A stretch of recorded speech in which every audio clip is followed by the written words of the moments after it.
বাঁচাইবে।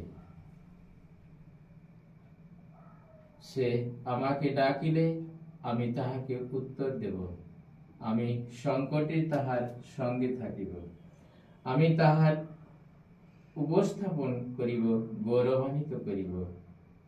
আমি দীর্ঘ আয়ু দিয়া তোমাকে তৃপ্ত করিয়া আপন পরিত্রাণ তোমাকে দেখাইব। আমেন।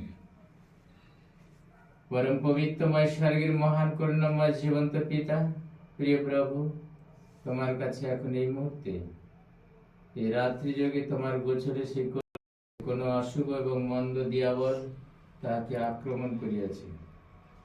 প্রভু গো, আমরা কোনো আত্মাকে চিনি না, কোনো শক্তিকে জানি না, কেবল তোমারই সর্বশক্তি এবং দয়া অনুগ্রহিত অগ্নিবাণের শক্তি দ্বারা আমরা পরীক্ষিত। তাই তুমি এখন এই মুহূর্তে তুমি সেই কন্যাকে তোমার সম্পূর্ণ সুরক্ষার দ্বারা তুমি তাকে সুস্থতা এবং সবলতা দাও, তার পরিবারের